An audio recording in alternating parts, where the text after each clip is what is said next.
We extend our deep appreciation for your presence to this event because the organizing committee has made it possible to gather us here to be part of the moving journey of making a change, and we are about to begin the change, and all of us we are part of the change. I'm going to do the presentation about top change. What is top change all about? DRC Congo civilians have been killed every day by rebel groups. In Nigeria, the issue of Boko Haram is still arising. In Cameroon, the situation is not different. Civilians are being targeted. No freedom of speech. People are being killed in the Cameroon Anglophone region every day. The biggest question is, so what next? Shall the youth keep sleeping? The vision of Top Change is to promote, stimulate positive change in DRC Congo, the Great Lake region, Africa at large. Why not the whole world? And raising awareness about personal development and social change in terms of political, cultural issues. Top Change, we talk about the founder. It was founded by Seboyange Groa, co-founded by Paul Kanimawe. Our next program, I'm going to invite Josephine to give us a poem. Let's welcome Josephine with a hand of applause.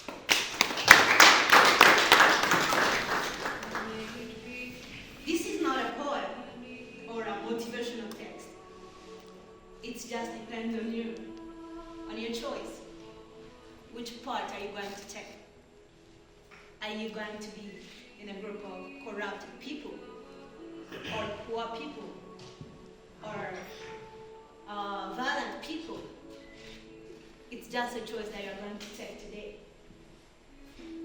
So, I'm just talking about the motivational energy that keeps you and I always to be awake and to change and to do better every day. The hope that keeps us alive. If majority of you believe it, this evening I was inspired to take this road because majority of us youth think that we need to go to school before we start or having potentials to do something or to bring a change. Meanwhile, we have something in us that can help us to bring change to whatever we are doing here or in our community. So this is what I want to share with you. Thank you.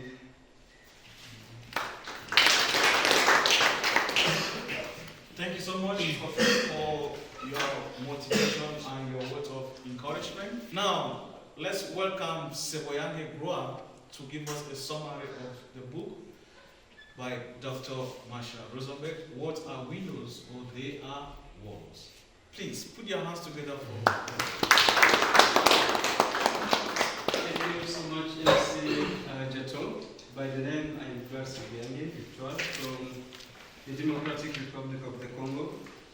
And today I would like to have a privilege to share with you a short summary of the book called Nonviolent Communication by Dr. Marshall Rusenberg.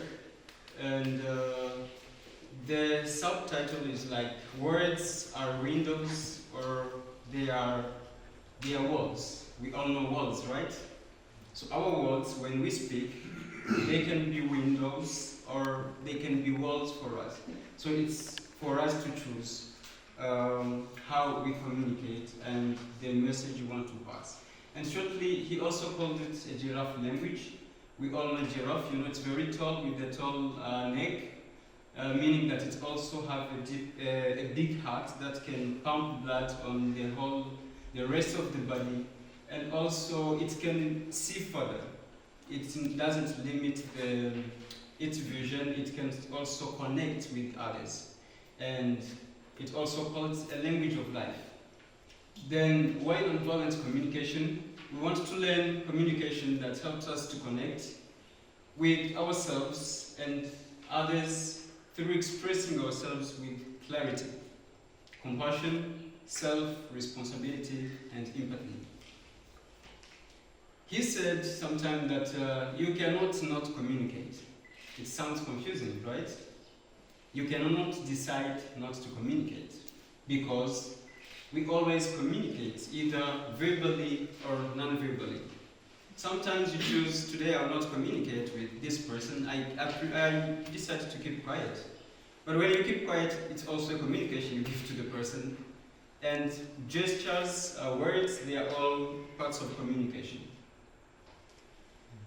How it started, Dr. Marshall Rusenberg, who was born in 1934 and died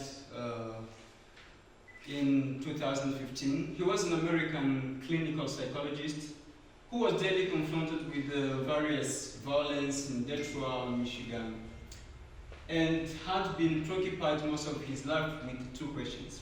Because when he was living, facing violence, even his name being probably a Jewish origin, he was facing violence and people bullying him, and in the neighborhoods people could die, and there is a day 40 people died, and then he was confused. He was like, but why do some people really, that was the first question. What happens to disconnect us from our compassionate nature, leading us to behave violently and exploitatively?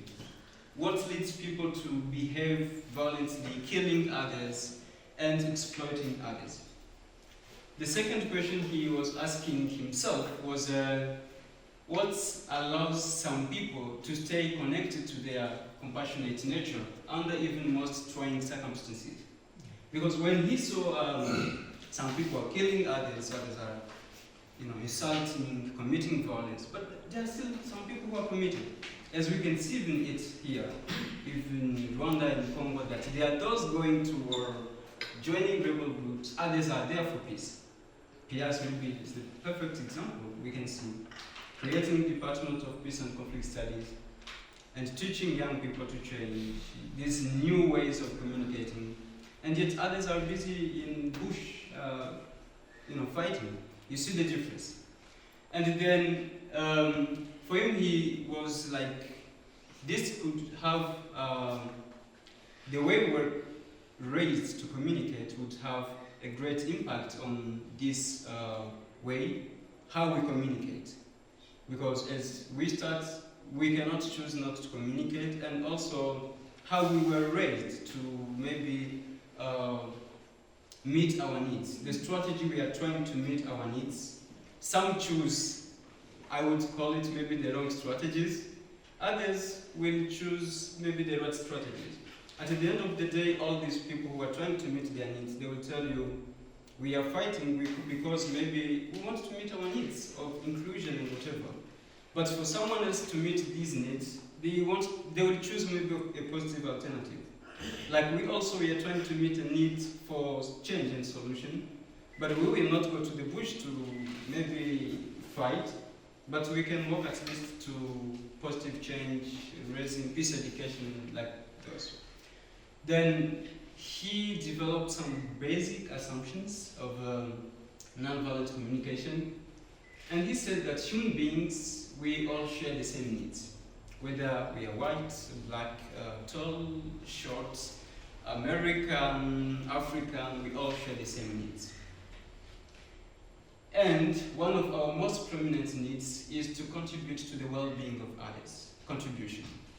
When we contribute, we feel happy, we feel loved, we just feel that sense of existing. And he also had another assumption of NVC, which is everything we do in life is to meet our needs and to contribute to other people's needs. We can still connect beyond our thinking of right and wrong. And this is what disconnects us most of the time. When I'm sitting here, I start saying, you are right, you are wrong. And of course, this is the society that we live in. Of who is wrong, who is right. Those who are wrong, their house, or maybe they have to go to prison. Those who are right, they are maybe compensated. They are having positions, jobs, and other things. And then he said that we always have a choice to connect or not. No one is obliged to say, you have to connect with me. It's also a choice that we do have. And we are always responsible of these choices. The choices we make, we are responsible of them. These are kind of the 4 elements that he developed, saying that when we want to communicate compassionately, connect with other people, we need to use observation, what we can see, what we can hear, what we can touch, and what we can smell. Because these our senses are in us. Instead of me saying, maybe Olivier is not a good student, because maybe I saw him not submitting his assignment on time, that's already a judgment. Because maybe, or I could say, you always come late. Of course, maybe you came late today, but it doesn't mean in every meeting outside where you go, you always come late. But to say what I say, I see you coming maybe 15 minutes after we have started. I could see that. And what we see here, smell, there is feelings in us. And these feelings which are in our hearts. And as one of the assumptions says, behind every feeling, there is a need that every one of us is trying to meet. And we are here trying to meet a need, maybe of connection, maybe of learning, maybe of helping others and the initiative to go forward. And after the need, he talked also about a request, where we clearly inform what we need. And he also had another few kind of chapter in the book he called Giving from the Heart. And he said that what I want in my life is compassion, a flow between myself and others, based on a mutual giving from the heart. Giving without no hidden agenda. Of course, we all know there are some people who will give you to take something you know, like persuasive power. Someone will give you $10, maybe because they are targeting your $50 in one way or another. But this one, he invited us to give from the heart. And he also talked about communication that blocks compassion. And this communication, he quoted the Holy Bible, that do not judge, and you will not be judged. For as you judge others, so you will yourselves be judged. And in Matthew chapter 7, verse 1. But he also talks about certain things that block our connection with other people. This moralistic judgment, as I said before, because I saw you maybe coming late, I already know he is always like that, or she is always like that. And from that, it's like I have already put a label on you. Regardless of what you do, the good thing you do, already there is a label on you. Already I'm confused with that. You cannot do this. And that's what leads to the self-fulfilling prophecy. When maybe a parent tells a kid, you can never succeed in class because you're always weak and you don't read. And when this kid fails in class, he's like, I told you, he cannot pass. The parents in this way might have contributed to the failure of this kid because he's already telling him, and when the result comes, it's like, now I confirm what I've been telling you. There is a friend who said that in Africa, this is a joke, that when someone gives you an advice and you refuse it, you go and pray, God, please, let wrong things happen to him so that he knows that he should have listened to my advice. And when wrong things happen, he says, I told you, I advised you, you should have accepted. Yeah? You don't understand. That's just a joke. Maybe it doesn't happen in all parts of Africa, but some people do so. It's like when they give you an advice, they want you to necessarily take it. And if maybe you don't take it, they say like, you will see. Our parents used to tell us that a kid who does not understand, the world will teach them. And from the time the world starts teaching a kid, the parents will like, we told you. Then we also have making comparisons. This is when we start comparing ourselves to others. We say, I should have iPhone. I have a friend who have maybe iPhone 13, 14, and I should also have it.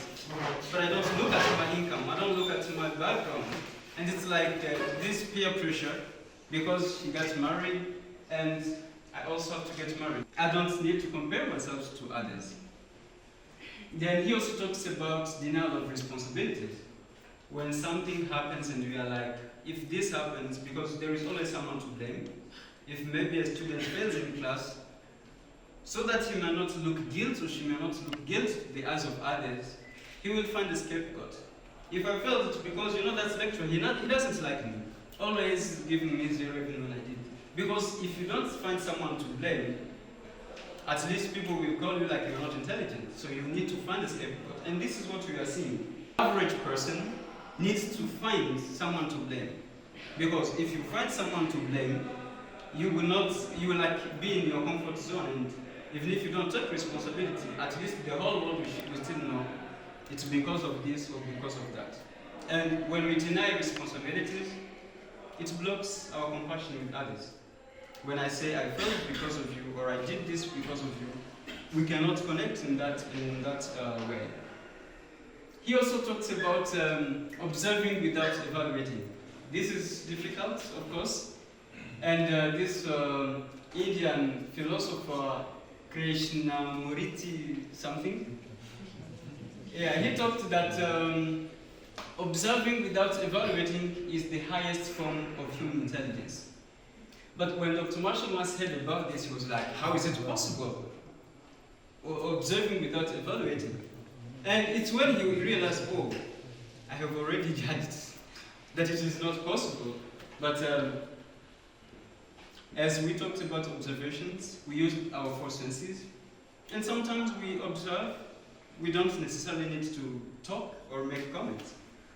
If we ask all of us that we just look there, how many windows the room have, we might not know all of us, because maybe no one observed. Realistically. When something happens, it is not what the people did, but what we think is the reason why they did what they did. I think we get it, right? It is not necessarily what people did, but what we think is the reason why they did what they did. Because you start saying, maybe this student is coming late because he does not value my course. Maybe he doesn't know the importance that I spent sleepless nights preparing this. Or maybe if a teacher or a lecturer tells you, go please correct this in your dissertation, you're just like, maybe he hates me, maybe he doesn't want me or whatever, but he's trying to help me or contribute to your well-being. Then he said that what others do may be the stimulus of our feelings, but not the cause. It can trigger our feelings, but not the cause. Because behind every feeling, pleasant or unpleasant, there is a need, met or unmet. He also talked about this requesting, which would enrich life, where he used a positive language of making requests. I think we all were raised in society where we are told what not to do. I was raised in a family like that. If I come late, they would be like, you should never come late again in this house. But they would never tell me, by when should I come? Never come late again. Then you wonder, what is late? Yeah, they cannot tell us what to do. We'll just hear, don't do this, don't do that, but they don't tell us what to do. Then Dr. Marshall advised us to use positive languages when trying to let people do what we want them to change. And he said that the clearer we are about what we want, the more likely it is that we will get it. And he said that most of us don't know what we want. Maybe that's why we don't get what we want. You will just say like, I need money. Just say, I need money. But if they would give you 10 million right now, what will you do? No idea at all. No idea. Then he said that when the other person hears a demand from us, they only see 2 options, to submit or to rebel. If I say, Jonathan, go out, you will first wonder, why is he telling me to go out? You can either submit or rebel. And all these kind of, if I command you to do something, it will create blocks between us. He also talked about when we connect with others, sometimes we also need to connect with ourselves. Because from the time we connected to ourselves, that we would also connect to others. And he called the first one what we call NVC mourning, regretting. It's connecting with the feelings and unmet needs stimulated by the past actions we now regret. Because for some people, when they messed up or did something wrong, they blame themselves. I'm an idiot, I'm stupid, why can I do this? But instead of doing this, he advised us to say, oh, maybe I came late because I was trying to meet my needs for fashion and maybe cleanness. I was arranging the room, and next time maybe I could do my best. Then he also talked about when we try to forgive ourselves, when we did something wrong that we regret, we could still connect with that need we were trying to meet when we look the action that we now regret. Saying that this thing happened, of course I regret. It's okay to mourn, but sometimes you need to forgive yourself that you did it and move on. Sometimes when it happens to me, I'm like, oh, but this is stupid. How could I do that? But I like, bro, I have forgiven you, so let's move on. I go on. And he said that we need to translate a must, have to I choose to. Because sometimes people will tell you, you must do this, you must do that, you have to do that. But remembering that we always have a choice, we do not need to follow, orders or do things because we are obliged to do so. But we can say, I choose to do so. And people ask questions, what if it's about the government saying so? Yeah. But there is one who said that no one is mandated to obey. Even obeying the laws, it's a choice. And if you don't, you can choose to die. And then he also talked about certain things that motivate us to do certain things we do. And the first thing he talked about was money. That most of the things we do them because of money, because we are motivated to get money. And then there are others who do things because they have a need for approval. They should know me, they should see me, they should see that I'm also capable of doing this. Others will say, maybe I will do that simply because I fear to be punished.